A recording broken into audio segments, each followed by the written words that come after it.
እህቴ ባትሆን አገባሽ ነበር። ልብ አንጠልጣይ ታሪክ ክፍል 5 ደራሲ ዘሪሁን ገመቹ አቤ፣ ተራኪ ሶፊያ ዩሱፍ። ይህንና መሰል የፍቅር ታሪኮችን ለማግኘት ቻናላችንን ሰብስክራይብ ያድርጉ። መልካም ቆይታ። ማታ 4 ሰዓት አካባቢ የደንበኞችን ትዕዛዝ ለመተግበር ከአንዱ ጠረጴዛ ወደ ሌላው ጠረጴዛ ስመላለስ አይኔ አንድ ነገር አየ። ጀኔራሏ እንደ ተራ ሰው ጅንስ ሱሪ ለብሳ ኮፍያ ያለው ቢጃማ ጃኬት አድርጋ ኮፍያውን ጭንቅላቷ ላይ ደፍታ በአይኖቿ ጥቁር መነጽሯን ሰክታ ልክ የሰፈር ማጅራት መጪ መስላ ሚሪንዳ ቶኒኳን ትጠጣለች። ተንደርድሬ ስራ ደረስኩና ጠረጴዛውን ተደገፍኩኝ። አይኖቿ ላይ ያፈጠጥኩባት። ተረጋግታ ቀስ ብላ መነጽሯን አወለቀችና በፈገግታ አየችኝ። የምለው ነገር ስለጠፋኝ ካጎነበስኩበት ቀና አልኩና ፊቴን ዞሬ ከመቀመጫው አራኩኝ። ተመልሼ ወደዛ አልሄድኩም። በጣም ተበሳጭቼባታለሁ። እንዲያ በተወጠረ ስሜት ላይ ሆኜ ሰዓቱን እንደምንም ገፋ። ተስተናጋጆችም አንድ በአንድ እያሉ ወጥተው አለቁ። እሷም ምን ጊዜ እንደወጣች ወዴት እንደወጣች ባላየሁበት የጊዜ ቅጽበት ከይታ የተሰወረች። ሂሳብ አስረክቤና አንገቴን አቀርቅሬ በተከፋ ስሜት ወደ ቤቴ ሄድኩኝ። በራፌን ከፍቼ ገባሁ። አንተ ቀልማዳ መጣህ። አያቴ ናቸው። ወይ ተመስገን። አያቴ መናገር ጀመሩ። አዎ አያቴ፣ ግን ቢያዩኝ ድክም ብሎኛል። መናገር በመጀመራቸው በጣም ደስ ቢለኝም እኔ ደግሞ በተቃራኒው በዚህ ወቅት ምንም አይነት የመናገር አፒታይት የለኝም። ጥልቅ ምስጠት ውስጥ ገብቼ በሐሳብ መንቦጫረቅ ብቻ ነው ያማረኝ። እራት በልተሃል? ካልበላህ አለ። አይ አያቴ በልቻለሁ። አሁን መተኛት ብቻ ነው የምፈልገው። እሺ ደህና ደር። እሺ። አልጋ ላይ ከመውጣቴ በፊት መብራቱን አጠፋሁት። አልጋዬ ላይ ወጣሁና ብርድ ልብሱን ገልጬ ጠቅልል ብዬ ተኛሁ። ግን በእንቅልፍ መሸነፍ አልጋ ላይ እንደመውደቅ ቀላል አልነበረም። ተገላበጥኩ። ጭንቅላቴ ወደ ግርጌ መልሼ ሞከርኩኝ። አእምሮዬን ሞልተዋለች። ጨለማ ውስጥ ከማፍጠጥ ውጪ አይኖቼን መክደን አልቻልኩም። መሄድ አለብኝ ወሰንኩኝ። ቀስ ብዬ ካልጋዬ ወረድኩኝ። ልክ በውድቅት ሌሊት ሊዘርፍ ሰው ቤት እንደገባ ሌባ በአውራ ጣቴ እየረገጥኩ ወደ በራፉ አመራሁ። በከፍተኛ ጥንቃቄ ድምፅ ሳላሰማ በራፉን ከፈትኩና ወጣሁ። መልሼ ዘጋሁና ግቢውን ለቅቄ ወጣሁ። ሰዓቱ ከሌሊቱ 7 ሰዓት አልፏል። ወደ ሆቴል ነው የሄድኩት። ዘበኞችን በስም ጠራሁና አስከፈትኩኝ። በዚህ ሰዓት ምን አጋጥሞኝ እንደተመለስኩ ቢጠይቁኝም አልመለስኩላቸው። ዝም ብዬ ወደ ውስጥ ገባሁኝ። ሪሴፕሽን ክፍል ሄድኩና አንኳኳሁ። ተረኛዋ ውስጥ እንደምታድር አውቃለሁ። የደነገጠና ግራ የተጋባ እርብትብት ድምፅ ከውስጥ ይሰማኛል። ማን ነው? እኔ ነኝ ደራርቱ። አንተ ማን ነህ? እዮብ ነኝ። ክፈችልኝ። ስሜን ስትሰማ ተንደርድራ በሩን በረገደችው። አዎ እንደምትከፍትልኝ እርግጠኛ ነበርኩኝ። ምክንያቱም በተለየ ሁኔታ ልትቀርበኝ ሁሌ እንደጣረች ነው። እኔ ደግሞ እንዳልገባው ሰው ቀልጄና ጎንታትዬ ጥያት እሄዳለሁ። ሰላም ነህ? ምን ሆነሃል? ምንም አልሆንኩም። ታዲያ ወደ ቤት አልሄድክም እንዴ? አልሄድኩም። ምን ነው ረሳሽው እንዴ? እና እኔ ጋር ነው የምታድረው አላልሽኝም እንዴ? ንግግሬ የእውነት መስሏት ደነገጠች። አፍጥጣ አየችኝ። እባክሽ ስቀልድ ነው ብዬ አልፌ ወደ መዝገብ ሄድኩኝ። ወይዘሪት ዜና ወርቅ 204 ቁጥር ቢንጎ አድራለች ማለት ነው። አዎ እዚህ ነች። ማን? ጉንጯን ቆንጠጣ አደረግኩና አይ ተይው በቃ ደህና ደሪልኝ። ማደሩን ተውከው? አይ ሌላ ቀን እቤትሽ ይሻላል፣ እዚህ ጥሩ አይደለም። አሁን በራፉን ዝጊው አልኩና ተንደርድሬ ወደ ቤርጎቹ አመራሁ። እያለከለኩ ደረጃውን ወጣሁ። 204 ቁጥር ይታየኛል። ቀረብኩኝ። መብራቱ እንደበራ ነው። ከውስጥ ምንም አይነት ድምፅ አይሰማኝም። ቀስ ብዬ በራፉን ቆረቆርኩኝ። ወዲያው ማን ነው የሚል ቆፍጣና የሴት ድምፅ ተሰማኝ። እኔ ነኝ። የስሜን ሙሉ ቃል ከአንደበቴ አውጥቼ ከማጠናቀቄ በፊት በራፉ ተከፈተ። የለበስኩትን ጃኬት ኮሌታ በቀኝ እጇ ጨምድዳ ወደ ውስጥ ጎትታ አስገባችኝና በእግሯ መልሳ በራፉን በመዝጋት ከሰውነቷ አጣበቀችኝ። ግትልትል የፍራቻ ሐሳቦች በምናቤ ተራወጡ። እንዴ ብፈራ ይፈረድብኛል እንዴ? እኚህ ሰዎች እኮ ደም ላይ የተለከፉ ሊሆኑ ስለሚችል ምንም ሊያደርጉ እንደሚችሉ ቀድሞ መተንበይ አይቻልም። አዎ እኔ ኢዮብ እኮ ነኝ ብዬ ቃላት ከአንደበቴ ለማውጣት አፌን ስከፍት ቶሎ ብላ ተንደርድራ አቀፈችኝ። ተአምር ነው። በዚህ ሀገር ስንት ሴት ጀነራሎች አሉ። ከነዚህ ውስጥ ከጀነራሎች ጋር ፍቅር ለመጋራት ስንት የአዳም ልጅ እድል አግኝቷል። ልቤ በትዕቢት ስታብጥ ታወቀኝ።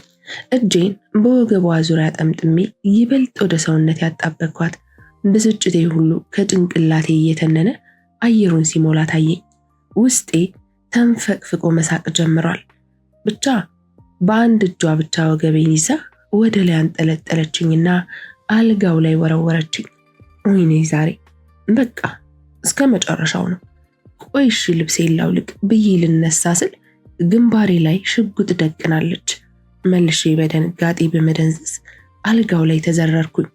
ሽጉጥ እንኳን ሊደቀንብኝ በህይወቴ ፊት ለፊት አይቼው አላቅም። በፊልምና በፎቶ ብቻ ነው የማውቀው። እናም የጋለው ሰውነቴ ቀዘቀዘ። እንዴ ምን አጠፋሁ? ሌባ ነህ። እኔ ኢዮብ እኮ ነኝ። ለስንተኛ ጊዜ ይሆን ስሜን የነገርኳት? አዎ ልቤንም የሰረከው ኢዮብ የተባልከው አስተናጋጅ አንተ አይደለህ? ይቅርታ የኔም እኮ ልብ የለም አልኳት በአሳዛኝ ድምፅ። ሽጉጡን ከግንባሬ አንስታ ትራሷ ስር ሸጉጦችና ከጎኔ ተኛች። በፈጣሪ ምን ነው? ምን አድርጌሽ ነው እንደዚህ የምታስደነግጭኝ? ይቅርታ እስካሁን እንዲሳትተኝ ግን እየጠበቅኩ ነበራ። እንዴት? ወደ ቤት ሁሉ ሄጄ ተኝቼ ነበር።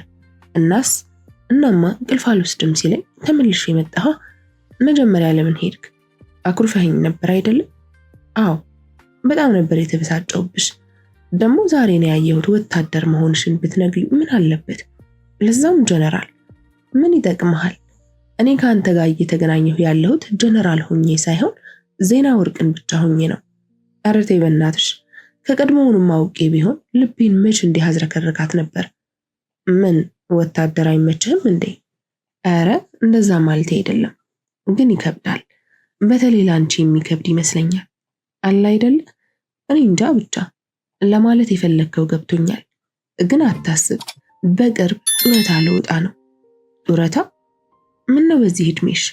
ለዛውም የማዕረግ እድገት ባገኘሽበት ማግስት። ምክንያቱም ሌላ ጊዜ እነግርሃለሁ። ግን ከአንድ ወር ባልበለጠ ጊዜ ከሰራዊት ሰናበትና ሌላ የሲቪል ስራ ላይ የምመደብ ይመስለኛል። አሁን ትንሽ ቀለል አለኝ።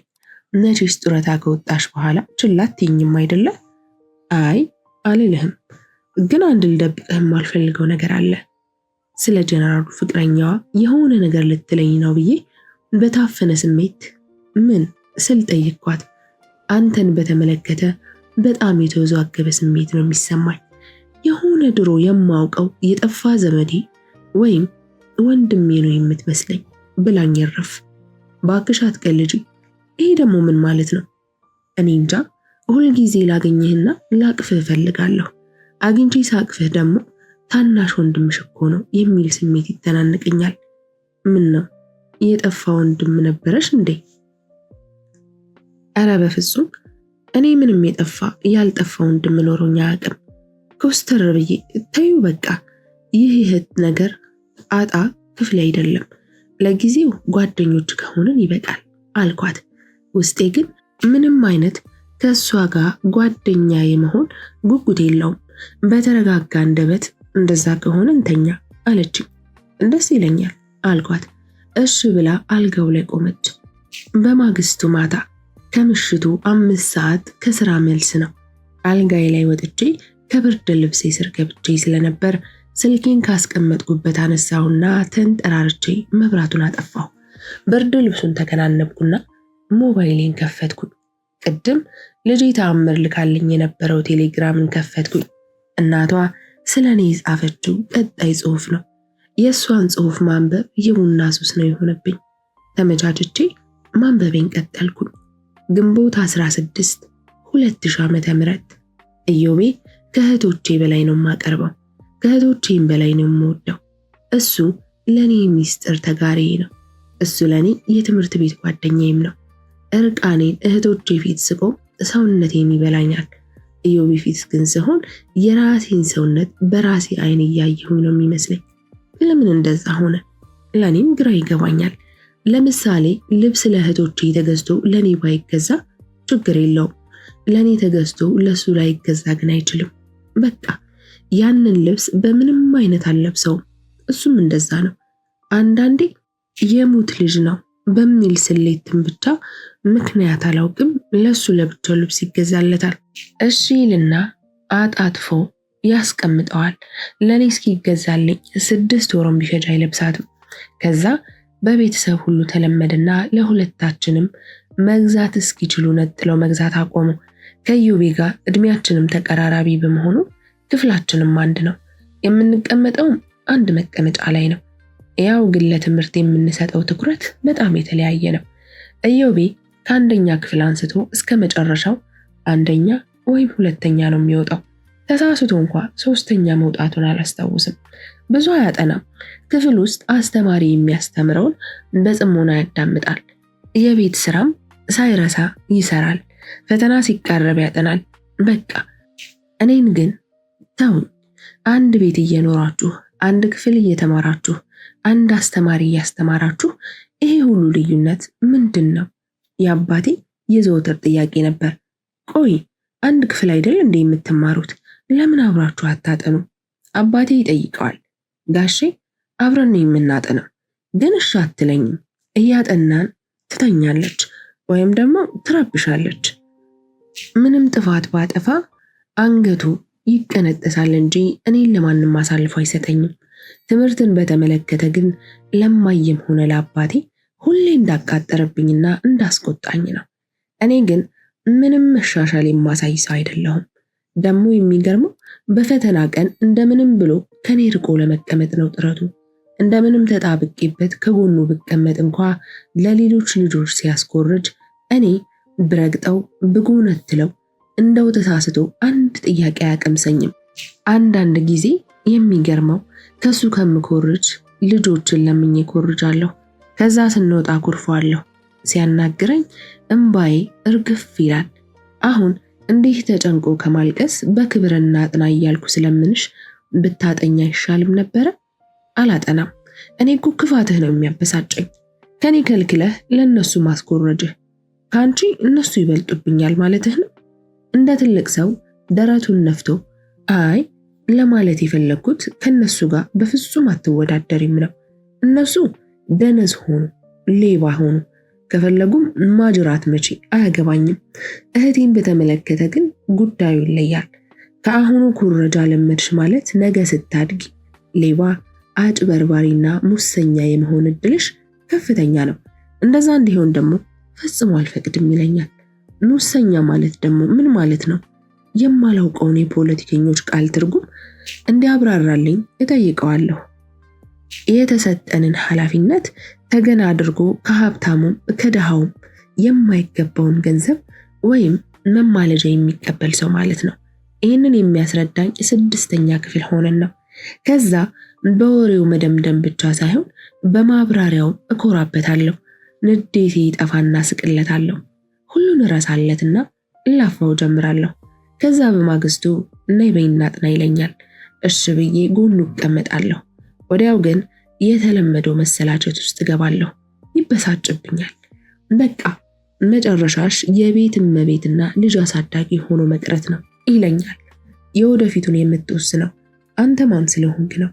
ለሁሉም ሰው እጣ ፋንታውን የሚያድነው ፈጣሪ ነው እለዋለሁ። ፈጣሪ አንዴ ፈጥሮ ምድርና በውስጧ ያሉትን ሁሉ እንድንገዛ ሰጥቶናል። ነጋችንን የምንወስነው ዛሬ በምንሰራው ስራ ነው። እጣ ፋንታችንን በገዛ መዳፋችን ነው የምንጽፈው። ዛሬ በጥረታችንና በላባችን የምንገነባው መሰረት ላይ ነው ነገ ግድግዳና ጣራውን የምንሰራው። አሁን የምንሰራው መሰረት የማይረባና ጥልቀት የሌለው ከሆነ ነገ ምናልባት እላዩ ላይ ጎጆ ቤት ብቻ ነው ልንገነባ የምንችለው። ፎቅ ካሰብን እኛንም ይዞ እስከ ወዲያኛው ይሰምጣል። ንግግሩ ሁሉ የበሰለና የትልቅ ሰው ስለሆነ እፈራዋለሁ እና ሁልጊዜ እንዳታመነኝና በሐሳብ እንደተስማማሁ ነው። እንደዛ በመሆኑ ደግሞ እረፍት ይሰማኛል። እንደዚህ ለምን ይሆናል? አልፎ አልፎም ቢሆን የማላሸንፈው ለምንድን ነው? ስለምወደው ማሸነፍ በምችልበት ቀንም ጭምር አውቄ እየተሸነፍኩለት ነው ወይስ ሴት ስለሆንኩ ደካማ ሆኜ ነው? እንደዛ አይነት ድምዳሜ ላይ እንዳልደርስ ደግሞ ከሱ በብዙ ዓመት የሚበልጠውን አባቴን ብዙ ጊዜ ተከራክሬ አሸንፌው አውቃለሁ። ብቻ ግራ ይገባኛል። ሌላው ትዝ የሚለኝ እስከ 5ኛ ክፍል ድረስ ሁሌ እሁድ እሁድ ታላቅ እህታችን ሁላችንንም አንድ ላይ ሻወር ቤት አስገብታ በየተራ እያፈራረቀች ታጥበናለች።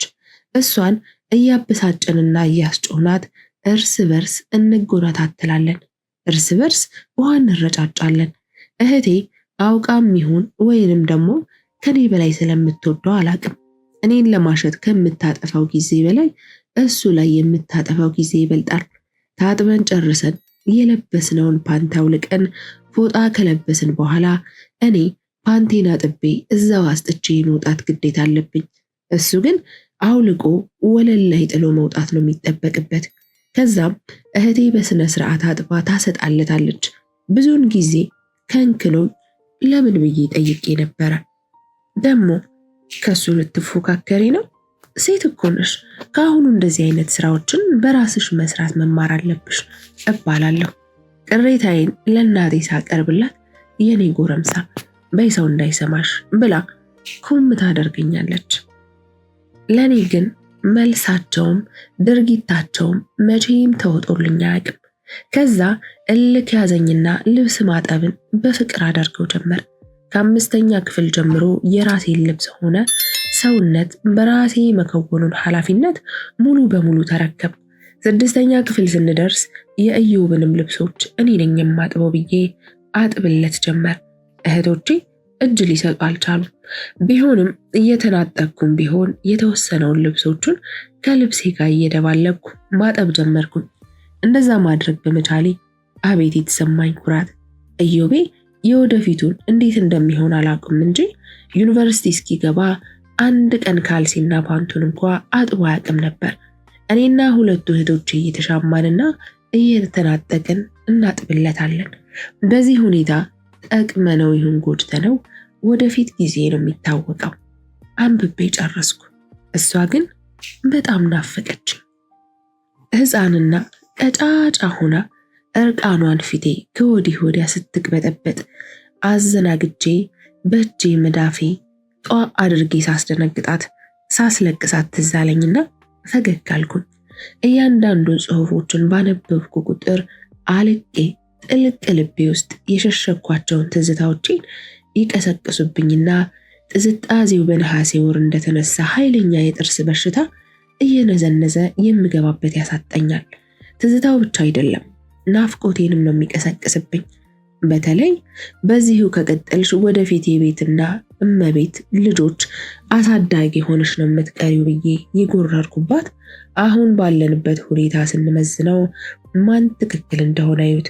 ህይወት በጣም ውስብስብና በማይተነበይ ዕጣ ፈንታ የሚሾር መሆኑን ከዚህ በላይ ማስረጃ የለም። ብቻ አሁን ሁሉም ነገር ነው የናፍቀኝ። እቴቴ ናፍቃኛለች። እህቶቼ ሁሉም ይናፍቁኛል። የአክስቴ ባልጋሼ ይናፍቀኛል። እቤታችን ይናፍቀኛል። ሆያ ሆዬ አብሬ የምጨፍራቸው የሰፈሬ ልጆች ይናፍቁኛል። ሩትን በተመለከተ ግን ከሁሉም በላይ የማደንቅላት የማስታወስ ችሎታዋን ነው። ፈጽመው ወደ አእምሮዬ ጎራ ብለው የማያውቁት መዓት ነገሮችን ትዝ እንዲሉኝ ያደርጋለች።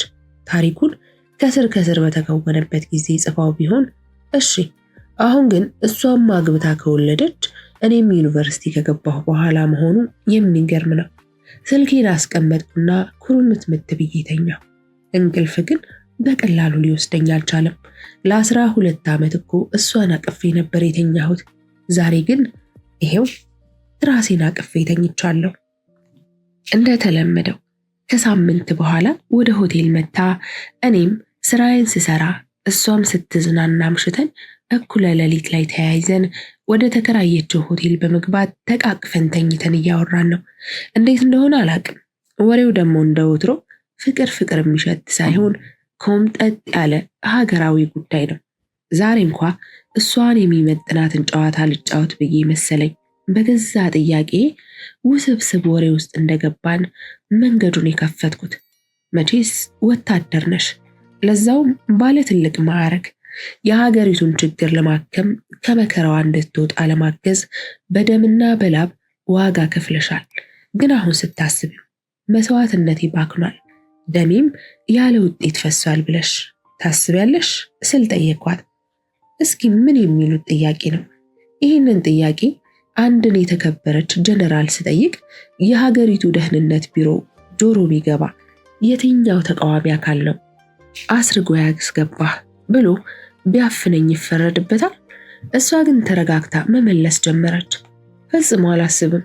እርግጥ እኔ እንዲህ እንዲሆነ ያልኩ ያለሁትና እያለምኩ የነበረው ነገር የተወሰነ ላይኖር ይችላል። ውጤቴ ግን ከግምትም በላይ ዝቅ ያለ ወይም ደግሞ ሙሉ በሙሉ ተቃራኒ ሊሆን ይችላል። እንደዛም ነው የሆነው። ግን እኔ ነገሮችን ለማስተካከል በተሰጠኝ ኃላፊነት ሪሶርስ በአግባቡ በመጠቀም በቀናነትና በሙሉ ችሎታዬ ተንቀሳቅሻለሁ ብዬ ነው የሚጠይቀው። መልሱ አሁን ከሆነ በቂ ነው። ነገሮቹን ሁሉ በውጤታቸው ብቻ ከለካህ መጨረሻው ጥሩ አይሆንም፣ ወደፊትም አያስኬድም። እስኪ አብራሪልኝ። ስራዎችህን ከመወሰንህ በፊት ስለ ስራው ሙያዊ ጥናት ታደርጋለህ። ውጤታማ የሚያደርግህን እቅድ ትነድፋለህ። ከዛም ወደ ተግባር ትገባለህ። በእኔ አረዳድ እቅድ በወረቀት በሰፈረው መሰረት ተግባራዊ የሚሆነው ከ50% በታች ነው። ማንኛውም እቅዴ ማለት ነው። የጦርነት እቅድ ሲሆን ደግሞ የተለየ ይሆናል። ግን ደግሞ እቅድ አስፈላጊና በጥንቃቄ መሰራት የሚገባው ጉዳይ ነው። ቢያንስ ነገሮችን ለመጀመር መነሻ ይሆናል። በሂደት ለሚያጋጥሙ አዲስ ክስተቶች የሚሰራ ቅጽበታዊ እቅድም ለማቀድ መነሻ ፍንጭ ይሰጣል። በአጠቃላይ ለማለት የፈለኩት እንኳን እንደኛ የተወሳሰበና የተጨመላለቀ የችግር ትብታብ ያለባት ሀገር ይቅርና ባደጉ ሀገራት የማስፈጸም ብቃት እንኳን ነገሮችን እንደ ሐሳብ አይሄዱም። ምሳሌ አሜሪካን ኢራቅን ስትወር የስንት ቀን ኦፕሬሽን ብላ ገባች? ስንት ዓመት ፈጀባት? ራሽያ ዩክሬንን ለሳምንት ብላ የጀመረችው ጦርነት ምን ያህል ጊዜ ፈጀባት? ይሄ የወታደራዊ አመራሩ ችግር፣ የፖለቲከኛው ችግር፣ የቦታዊ ነባራዊ ሁኔታ፣ የተፋላሚ እቅድህን ለማበላሸት የሚነድፈው ሌላ እቅድ፣ የተፋላሚ ወዳጆች ተጽዕኖ፣ ያንተ ጠላቶች በሁኔታው ለመጠቀም የሚያደርጉት ጥረት፣ ጠላትም ወዳጅም ሳይሉ ከነገሩ ገበያቸውን ለማድለብ የሚዳክሩ ሚዲያዎች፣ ነጋዴዎች፣ ደላላዎች፣ ምን ቅጡ። ያንተ እቅድ በፈጣሪ ካልተዘጋጀ በስተቀር የእነዚህን ሁሉ ተዋናይ ትርምስ ከግምት አስገብቶና በትክክል ተንብዮ የሚሰራ እቅድ ሊያዘጋጅልህ አይችልም። እና መጀመሪያ ይሆናል ተብሎ ተነግሮህ አንተም ያንን አምነህ ወደ ጦርነት ትገባለህ። እንዳልከውም ላብህም ይንጠባጠባል፣ ደምህም ይረጫል፣ አካልህም እየተቦደሰ ይበራል፣ ነፍስህም ልትሰናበት ትችላለች። ውጤቱ ደግሞ ከታሰበው ተቃራኒ ወይንም በጎን ያልታሰበ ሽንቁር ክፍተት እየተስገመገመ ወዳልታወቀ መዳረሻ የሚያደርስ ሊሆን ይችላል። የዛን ጊዜ ልትደነግጥ ትችላለህ፣ ሊከፋህ ይችላል። ግን በምንም አይነት ተስፋ አትቆርጥም። ተስፋ መቁረጥ ከሁሉም ጠባሳዎችህ እንዳታገግምና ሁለተኛ ዕድል እንዳትሞክር እስከ ወዲያኛው ነው የሚያደቅህ። ሀገር ደግሞ ቢያንስ ህልውናዋን ማስጠበቅ የምትችለው ሁልጊዜ ተስፋ በማድረግና ከነመዝረክረኩም ቢሆን ወደፊት በመጓዝ ነው። በምንም አይነት ሁኔታ በሀገርህ ላይ ያለህ ተስፋ በውስጥህ እንዲፈርስ ልትፈቅድ አይገባም። በተለይ በዚህ የኢንፎርሜሽን ዘመን ጦርነት በጣም የማይተነበይና የሸረሪት ድር አይነት የተወሳሰበ ሆኗል። ከሌላ አካል ጋር ተልዕኮ ተሰጥቶት እንደሚጠየቅ እንደ ችኮ ጋዜጠኛ ሙግቴን ቀጠልኩኝ። ግን የኛው ሀገር ዋና ችግር ምን ይመስልሻል? ደህንነታችን መሆኑን አውቃለሁ። ቢሆንም እንደ ወታደር በሀገሪቱ ፍጹም ሰላም እንዳትሆን ዋነኛው እንቅፋት ምንድን ነው? ክፍል 6 ይቀጥላል።